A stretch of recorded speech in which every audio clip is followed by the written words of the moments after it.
trailers are an essential marketing tool to sell your game. So I reached out to professional trailer editor Lieu to ask what visual novel developers can do specifically to make game trailers a worthwhile investment for like the huge amount of time and cost it takes to actually produce these things. So Derek, when you decide, hey, I'm gonna make a game trailer for my game, what would you recommend a developer keep in mind like going into it? Think about your audience and think about what they want to see, what they need to know. It can be a problem when the trailer is only made for the developers, which yes, you should be happy with your own trailer, but you don't want to turn it into a vanity project where it's like, oh yes, this must go in because I spent so long animating this one thing or whatever. Is the audience receiving what they want to know from this trailer? And once you've made your trailer, just do like a reverse audit of your trailer. Just write out shot by shot what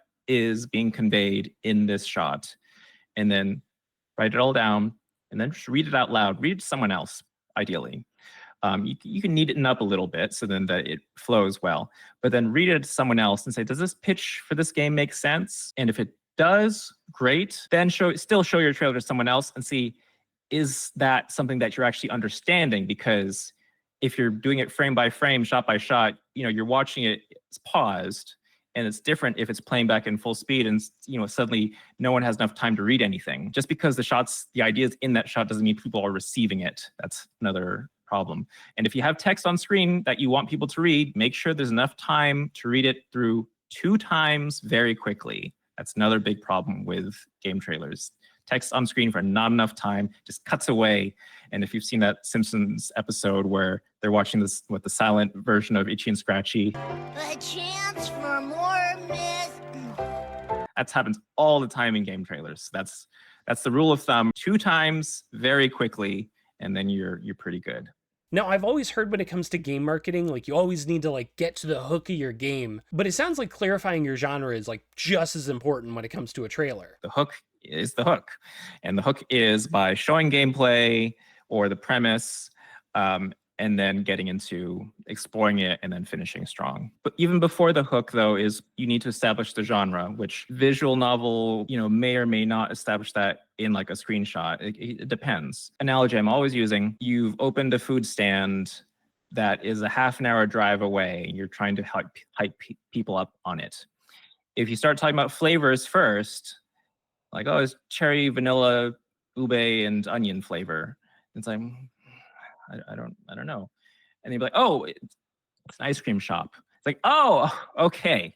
Now we know where we are. In a lot of games, they don't start off with saying that they're an ice cream shop or they're a Metroidvania or they're a visual novel. And that just delays any potential for interest, really, because the audience arc, the emotional arc of the audience should be sort of like, okay, I got it. Oh, that's interesting. Oh. And a lot of trailers, because they don't establish their genre early on, the first part of the experience is more like, hey, hey. Oh, okay.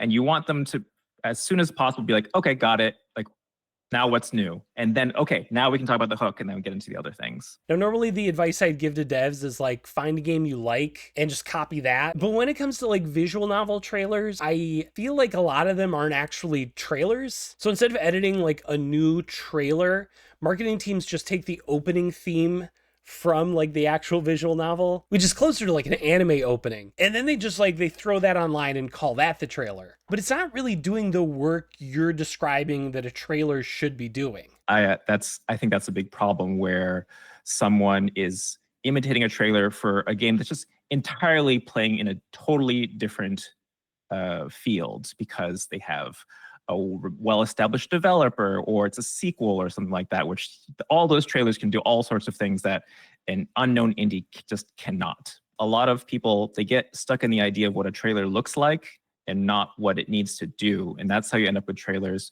that's just like a bunch of random shots and it's very confusing, random dialogue, and you never get any time to set your footing.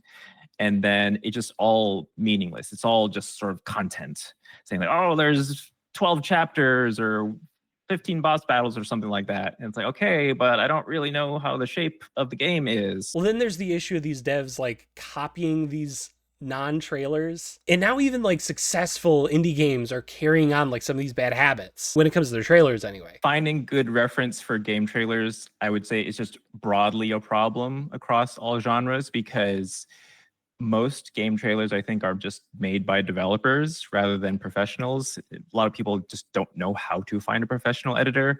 And especially if you're a first-time developer, it's not really financially wise probably to hire a professional, because you're just doing everything by yourself anyway. So I do actually have a curated Notion board of game trailers that I send to people, which I think if you go to gametrailerdatabase.com, then that will forward you to that, so you can find good references. Like I'll even be very particular and not put things that maybe are successful trailers if they're doing things that just shouldn't be emulated, especially by indies. A good way to think about game trailers is the first third or so is doing that due diligence to orient people into how this game works, so then that they have the foundational knowledge to watch a faster cut montage. I think a lot about the movie Groundhog Day. You know, the first several times that Bill Murray lives this day in the movie, that's pretty much the entire day. And then as it goes along, it gets shorter and shorter, because like you know what happens every single day, and you're just looking to pick up on the different things that are happening each day. Or so they'll have the montage of like he's trying to save the old man, he's trying to make himself a better person, he's just finding all the different ways that he could die and things like that. And games are basically like that in a way. That's why we talk about the game loop. So I've seen a lot of like AAA games put out like a lot of different trailers, which I imagine like each one of those different types of trailers has like a very specific purpose in mind. So which types of trailers should like indie devs specifically focus on? You need to have at least an announced trailer and a launch trailer if you're going to have a whole marketing campaign that's maybe 6 months at least. So you have one to announce that starts the ball rolling. You have conversations with press, influencers, just the people out there. And then when your game comes out, you put a launch trailer out, say, hey, game's out, go play it. I think that for visual novels, it's probably less necessary to do many more in between, probably at most maybe one more. But usually if you want to extend it out to all the different types of trailers, there's gameplay trailers, there's story trailers, there are 101 trailers where they have a trailer like for a Deus Ex game that says, oh, you can play stealthy, you can hack, you can go in guns blazing. Sometimes there are behind the scenes, more devloggy type trailers. After launch, if it's successful, there's accolades trailers, and of course later on there's update trailers and DLC, that sort of thing. Okay, so it sounds like for most of us, we really just need like an announcement trailer and a release trailer. What's the difference between like how you edit those two types of trailers? If we were going to talk about the announced trailer versus launch trailer, I think the announced trailer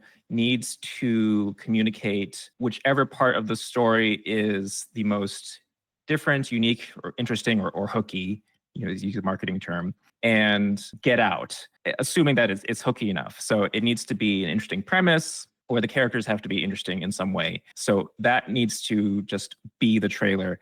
And then the subsequent trailer, either launch trailer or a story trailer, can get a little bit more into the thick of exploring what the consequences of that premise are, or where the game goes with that premise, then how the characters interact either with you or each other, and what that looks like. Yeah, so many trailers for visual novels, even if they're not motion graphics showcases, I think what ends up happening is there's a lot of just random dialogue scenes, which this is broadly a problem with game trailers in general in the indie space, is that you'll see a trailer for a game that clearly has dialogue in it, not necessarily spoken, if it's just dialogue boxes. And you read the dialogue box in the trailer and you get nothing from it. It's like a completely random scene. You're not getting character, you're not getting story, to which I'm always saying, if it's a story-based game, tell some story in the trailer.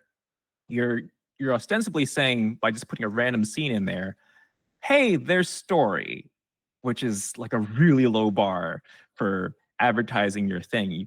And there's so many ways to just either pick out a line or just write a line that someone says to help us understand what is happening. And that's something I also recommend often, is to maybe take lines that are from the game or just write some new ones that are quick and really get to the point of what is going to happen in this game, what is happening, and what the characters feel about that, or what they're going to do to solve that problem, and then just leave you on a cliffhanger there so then that you have to play the game. So let's say a viewer right now is saying like, oh, great, I'll start making a trailer. How do you think they should start? Like, what's the first step? I mean, first, just make a long draft.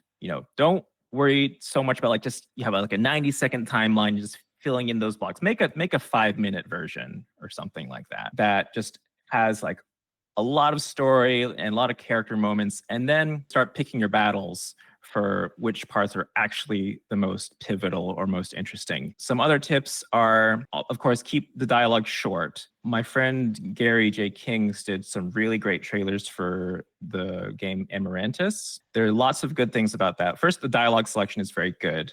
A lot of lines where you understand the situation from just one line. These people are in a desperate situation. I forget if this is game design related, or if it's customized for the trailer, but whenever the dialogue is selected in that trailer, all the other dialogue options are blacked out when one is being selected, which that makes it really easy to only read the line that's being selected, and the rest, the visual noise, is just out there. The other thing you should think about is recreate game scenes in After Effects or something like that. Oftentimes that can just help the visual clarity of the trailer. So that's something I did in Lady Killer in a Bind, where instead of having all the dialogue boxes at the bottom, some of them are like up here. So then that it's closer to what you're looking at, which is like the character's face. And that's just all about just reducing the visual clutter and making it a more smooth experience. If it's just this dialogue box that takes the bottom third of the trailer or the screen, and the text is all really, really small, I'd say the thing I usually do, I make the text usually 50 to 100% bigger than it is in the actual game. So then that it's just that much easier to read. If it's done in After Effects and your game doesn't already have that much movement, it's likely it's gonna be pretty easy to just recreate scenes if you need to, and then you have more control over what dialogue you put in and that sort of thing. Or maybe there's just, if you're the programmer, it's easier for you to just do it in the game. For me, I'm not a programmer. If they sent me to build a game, I'd be like, I have no idea what to do. But it's like, okay, give me the art assets for the dialogue box and the characters and the backgrounds, and I'll just recreate in After Effects with the right fonts, and we're fine. Now, what you haven't brought up is the trailer music. Just have really, really good music. Like that will do all your work for you.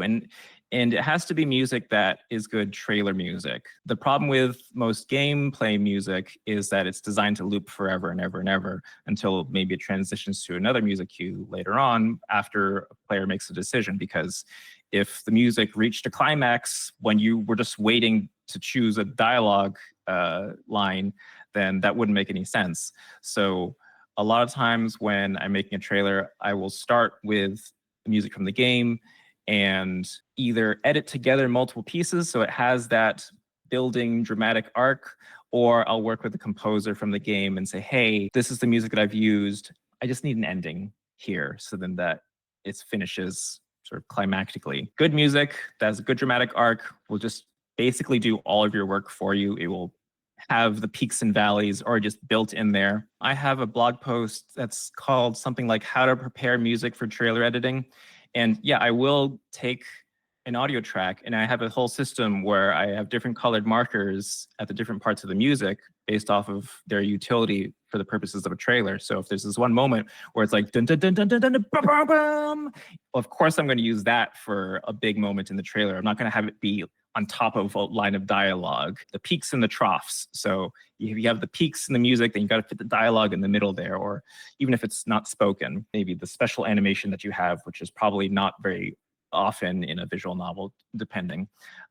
Save that for that sort of eye candy moment and then move on to the next thing. So that absolutely. Do you think animation is like an essential thing for visual novel trailers? It is good to have just even the smallest amount of animation add some spice to the trailer. And that's another thing in the Amarantis trailer. There are scenes where characters shooting a gun, even though it's just a sprite that just flips around in 3D space, and like the shooting is like the character moving a little bit, but that's still something. It's all relative.